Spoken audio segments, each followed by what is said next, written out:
দীর্ঘ ১৬ বছর যাবৎ বিএনপি অপেক্ষা করছিল রাষ্ট্র ক্ষমতায় যাওয়ার। জেল হয়েছে, হামলা হয়েছে, মামলারও শিকার হয়েছেন বিএনপির অনেক নিরীহ নেতাকর্মী। অনেকে প্রবাসে আশ্রয় নিয়েছেন খোদ দলটির যিনি প্রধান আছেন তারেক রহমান।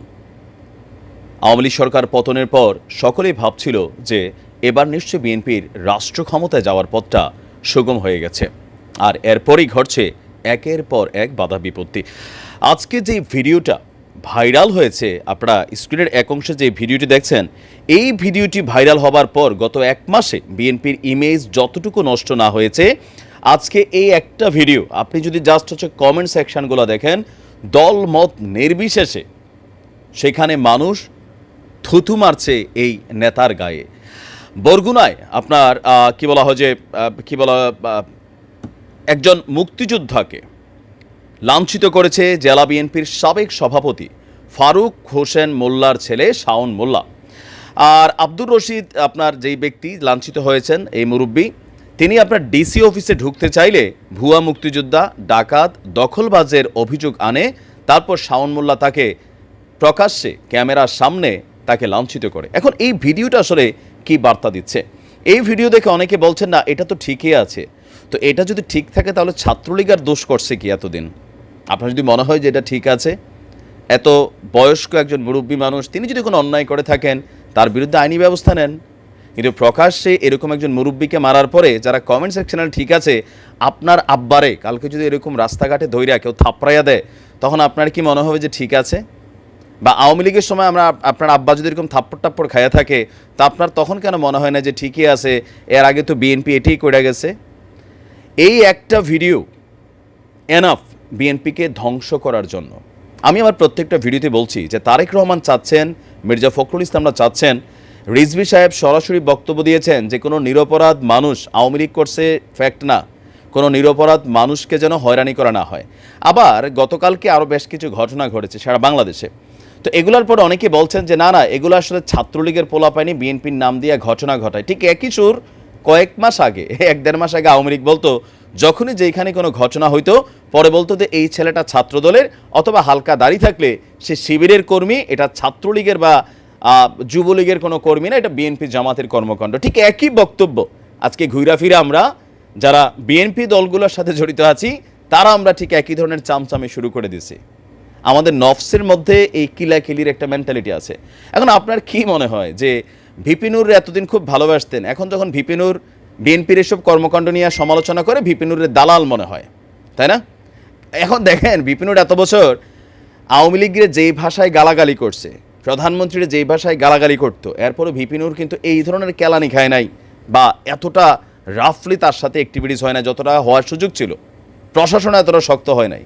তাহলে আজকের দিনে এই মুরব্বী একটা ইয়াং ছেলে টু ইয়াং ছেলে হইতে পারে, সেটা আমি মাইনা নেই, অনেক জায়গায় হয়, কিন্তু বাবার বয়সী একজন বৃদ্ধ, তার গায়ে প্রকাশ্যে এভাবে হাত তোলা বিএনপির আগামী দিনের ক্ষমতায় যাওয়ার যে স্বপ্ন, সেটাকে ধূলিসাৎ করে দিবে। আর এটার অ্যাডভান্টেজটা কারা পাচ্ছে? জামায়াত ইসলাম পাচ্ছে। বরাবরই ভেতরে কি জানি না, বাট আউটে জামায়াতের নেতাকর্মীরা যেই ভদ্রতা দেখাচ্ছে, সেই ভদ্রতা আগামী 2-2.5 বছর ইউনূস সরকার ক্ষমতায় থাকলে এই ধরনের নেতাকর্মীরা বিএনপিকে উচ্ছন্নে নিয়ে যাবে।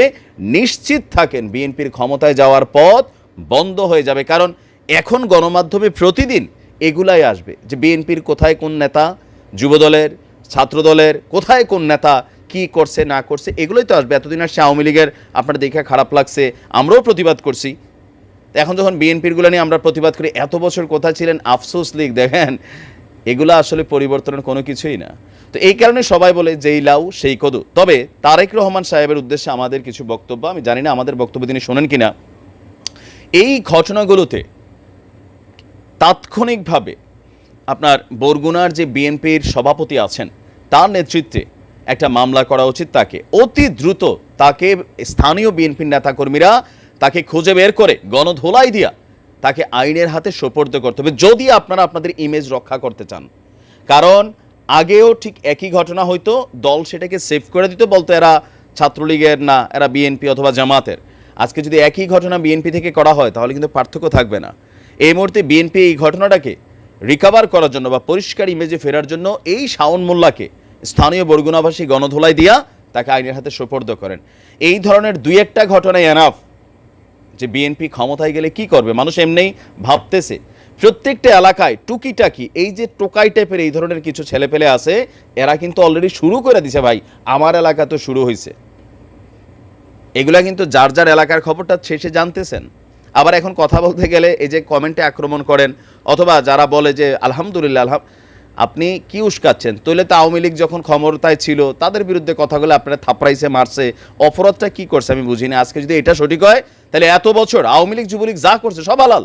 আপনি কেন তখন প্রতিবাদ করছেন, কেন বলছেন যে স্বৈরাচার স্বৈরাচার? দল সেটাকে প্রটেস্ট করছে, এই জন্যই তো। এই ধরনের ঘটনাগুলো কোনোভাবেই মেনে নেওয়া যায় না। বিএনপির ভালোর জন্য বলছি, আপনারা এই বিষয়গুলোকে কন্ট্রোল করেন, দৃষ্টান্তমূলক শাস্তিতে নিয়ে যান। সারা বাংলাদেশে প্রতিদিন এই ঘটনাগুলো বাড়ছে একটার পর একটা। আইন কারোরই নিজের হাতে তুলে নেওয়ার সুযোগ নেই। আজকে হিরো আলমের সাথে যেটা হয়েছে সেটাও কিন্তু অন্যায় হয়েছে। একই ঘটনা আরাফাতের সময় এটা হয়েছিল, এটা আন্তর্জাতিক অঙ্গনে চলে গেছে, কারণ বিএনপি সেটাকে আন্তর্জাতিক অঙ্গনে নিতে সাহায্য করেছে। আজকে মুশফিক ফজল আনসারীকে এই বিষয়টা নিয়ে মার্কিন পররাষ্ট্র মন্ত্রণালয়ে তিনি বক্তব্য দিবেন না। বিএনপির ইমেজ নষ্ট হবে। তখন কেন দিছেন? আওয়ামী লীগের ইমেজ নষ্ট করতে। এগুলাই হচ্ছে সমস্যা আমাদের। যদি কোনো ব্যক্তি অন্যায় করে থাকে, অপরাধ করে থাকে, বিএনপি কি ক্ষমতায় আসছে, আর যদি ক্ষমতায় আসেও, তাহলে কি আপনি এইভাবে প্রকাশ্যে পিটাবেন?